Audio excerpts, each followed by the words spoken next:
Oke, terima kasih banyak sudah hadir saat ini. Aku perkenalkan diri dulu. Perkenalkan, aku Syaska Kirana Rindra atau bisa dipanggil Syaska atau Aska, adalah psikolog klinis dewasa dari Biro Psikologi Atentif, dan kali ini bersama saya, klien saya yang kita mau sama-sama membahas mengenai BPD karena kayaknya masih sedikit orang-orang yang tahu apa itu BPD, banyak mispersepsinya.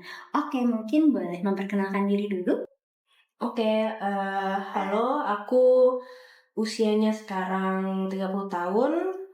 Pertama kali didiagnosa BPD itu di Februari 2020, lalu akhirnya dinyatakan remisi itu di Juni 2021.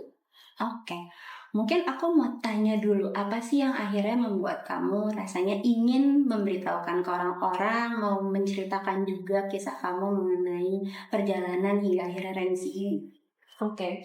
Eh, aku itu menyimpan perjalanan healing ya, maksudnya ketika proses ketemu psikolog, ketemu kamu itu kan aku sebenarnya sendiri gitu ya. Tidak banyak orang yang ketahui. Jadi di situ aku berharap bisa aku fokus dan nggak dengerin apa kata orang gitu ya. Nah, ketika akhirnya remisi itu pun aku masih butuh waktu sekitar setahun buat kayak meresapi apa sih yang sebenarnya kemarin terjadi dan perubahan apa. Ketika akhirnya udah lebih jejak gitu ya, akhirnya baru mulai berani buat speak up gitu, buat karena aku nggak mau masih di tengah-tengah masa pemulihan terus udah mulai cuap-cuap sana sini gitu kan. Jadi memang akhirnya setelah aku melalui perjalanan itu baru aku mulai berani dan bisa lebih lebih mindful juga dalam berbagi gitu. Oke. Pada saat awal akhirnya mendapat diagnosis, itu perasaanmu bagaimana? Kayaknya aku adalah nggak sedikit sih mungkin, tapi jatuhnya lega gitu. Karena sebelum dapat diagnosis BPD ini kan memang aku pertama didiagnosis dulu MDD, Major Depressive Disorder gitu. Nah, dan itu sebenarnya ada blessing in disguise gitu, karena ketika akhirnya aku terdiagnosis itu kan kamu jadi bisa melihat, oh makin mengerucut nih ternyata tuh underlying issue-nya tuh adalah ini gitu. Dan kenapa aku lega? Karena itu aku bilang udah lama loh aku merasa ada yang salah sama aku gitu. Udah mencoba self-diagnose dan sotoy kayak kayak gue bipolar, ternyata enggak, dan akhirnya ada jawabannya gitu. Sebenarnya aku nggak peduli soal label, karena aku pikir adalah ketika aku sudah diagnosis berarti ini udah ada jalan keluarnya, maksudnya udah pasti ada orang yang udah pernah mengalami, udah meneliti sampai udah ditemuin, jadi kayak udah nggak kayak nyari-nyari kunci di tumpukan jerami lagi tuh, kayak udah tahu nih ada di kotak yang ini, jadi ya udah ikutin di dalam kotak itu aja gitu sih. Kan mungkin pas awal akhirnya aku mendiagnosis, waktu itu kan aku bilang bahwa oke, ini treatmentnya itu minimal setahun, which is kan cukup lama ya. Bagaimana perasaanmu saat tahu bahwa ini bukan sesuatu yang mudah ditangani? Maksudnya dalam artian bukan yang kayak sebulan 2 bulan, tapi butuh waktu yang cukup lama untuk kita sama-sama psikolog dan klien komit.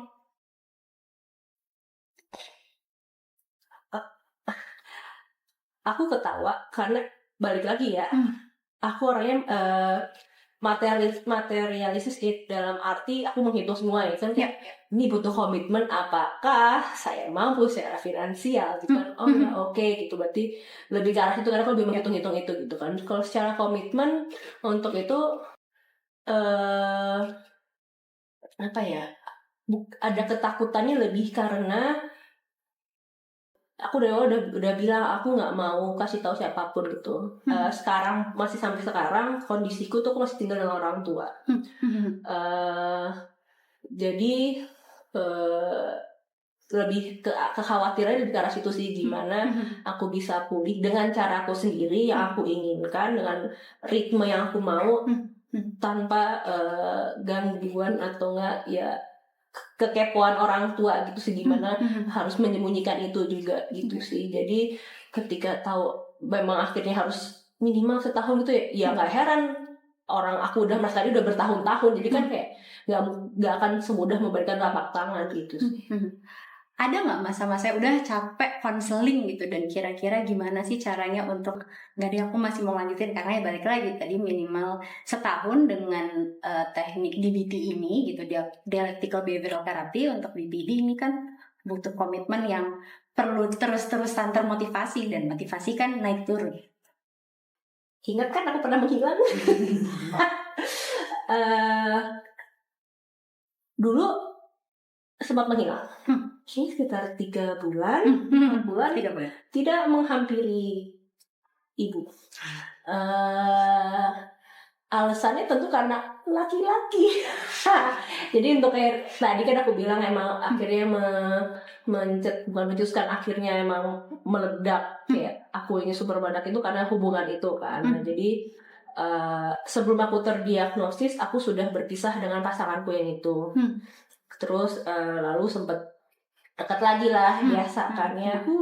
Terus nah pas deket lagi kayak oke, baik-baik aja gitu. Terus kayak abis itu ternyata udah berhentilah di tengah jalan gitu. Akhirnya udah beneran lost contact. Akhirnya itu merasa kayak gue baik-baik aja gitu, karena memang BPD aku merasa aku sangat susah set boundaries gitu. Jadi ketika waktu itu memang dari pihak sananya bilang ya udah kita nggak usah kontakan lagi, lalu hilang, aku nggak kecarian. Kayak, oh ya udah gitu. Jadi ketika ya udah, berarti aku ada di I'm on the right track gitu. Akhirnya ya udah balik lagi gitu, tobat.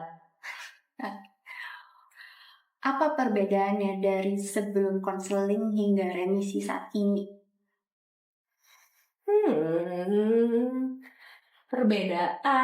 Perbedaannya dulu tuh beneran berasa from 0 to 100-nya tuh berasa banget gitu. Sekarang tuh kayak tersulut nih, terus kayak jadi berhenti berpikir kayak kenapa lo kesulut gitu. Misalnya sampai aku tahu sekarang sudah tahu gue tuh cepet kesulut karena gue tuh kurang tidur sebenarnya gitu.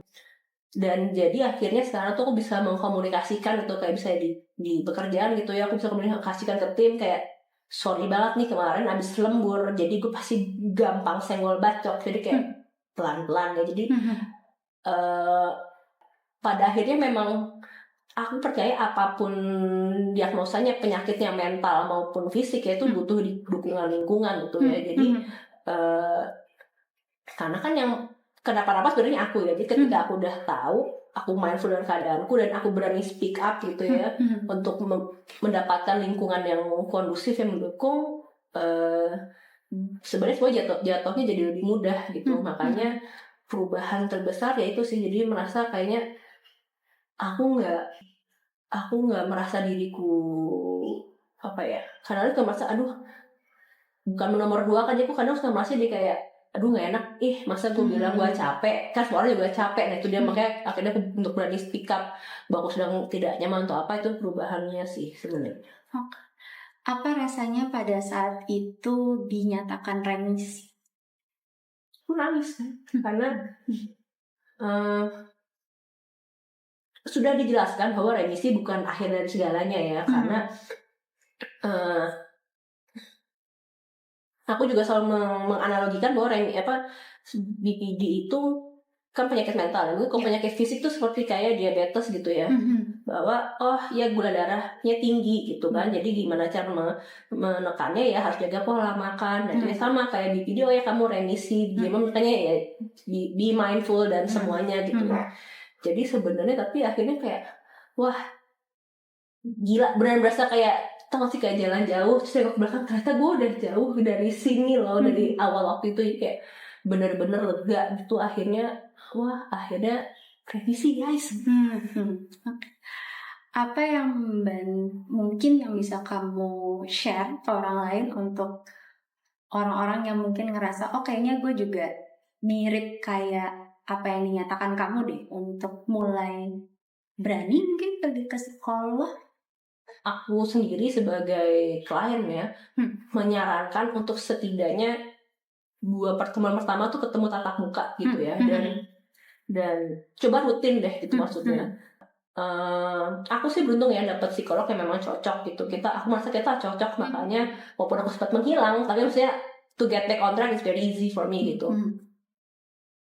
Apapun kesusahan, kesulitan yang muncul dalam proses pemulihan kamu itu, coba didiskusikan terus sama psikolog kamu gitu. Pasti semoga dia bisa memberikan jalan keluar yang yang sama-sama menguntungkan untuk dua belah pihak gitu. Oke, terima kasih banyak. Mungkin nanti kita akan banyak lebih bahas mengenai dari simptom-simptomnya BPD supaya nanti kita lebih tahu detail mengenai tadi alur ceritanya dari kamu itu gimana sih, apa sih yang pemicunya, karena kan tiap orang dengan BPD memiliki kekhasan yang berbeda.